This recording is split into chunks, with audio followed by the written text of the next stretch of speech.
Well, Jonathan, some analysts say President Trump's tough stance on the WTO is consistent with the America First approach he has championed since running for office. Our Owen Fairclough is in the Washington newsroom. So, Owen, there seems to be no love lost between Trump and the WTO. Absolutely, Elaine. You know, it makes for some very painful reading. I'm talking about the minutes of every meeting of the dispute settlement body, the WTO, over the last 12 months that have the phrase no consensus, an inability for this organization to reach any kind of consensus on putting new members onto this dispute settlement body so that it will have a quorum and be able to function beyond the end of next year. As you pointed out there, Elaine, Donald Trump is no fan of this organization. Just recently he said, if they don't shape up, I would withdraw from the WTO. Trump caused a lot of alarm. He was reported to have drawn up a document showing how the U.S. would unilaterally withdraw from the WTO on the orders of Donald Trump, such as his anathema to this organization. So what's the problem with the U.S., or specifically Donald Trump and the WTO? Well, it's this lack of accountability, or perceived accountability. Trump is very concerned that this dispute settlement body will have more power with extended terms for its members and simply not have the kind of accountability he wants. He also complains about bias against the United States in the kinds of cases that the U.S. brings to the WTO and loses. But multiple studies have shown this is not the case.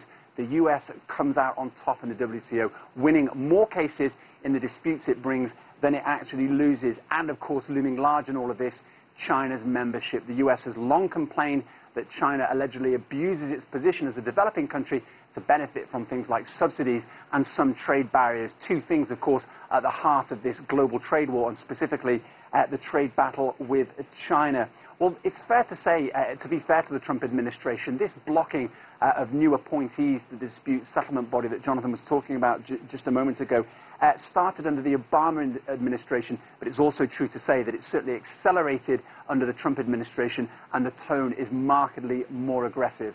Elaine.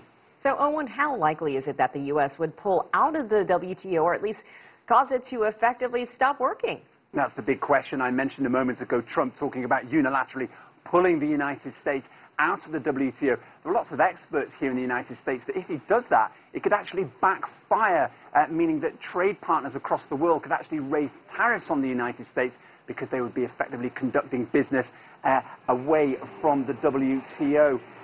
It's worth noting as well that more than 60% of U.S. trade is actually conducted with what's called non-free trade agreement partners. And what that means is that that's business conducted with the WTO, with all the rules that it brings on trying to create a level playing field for trade.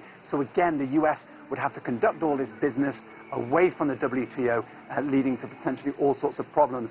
And ultimately, can Trump actually pull out of the WTO? The jury is out on that. Traditionally, in the United States, the U.S. Congress has the last word on trade. There are plenty of Congress lawmakers who are broadly in favor of the WTO and would not be happy and would block Trump from trying to pull out of this organization. Elaine. All right, Owen Fairclough in our Washington newsroom. Now, President Trump does have a public event scheduled in about 4.5 hours from now here in Washington, D.C. We'll bring you his comments in a later broadcast.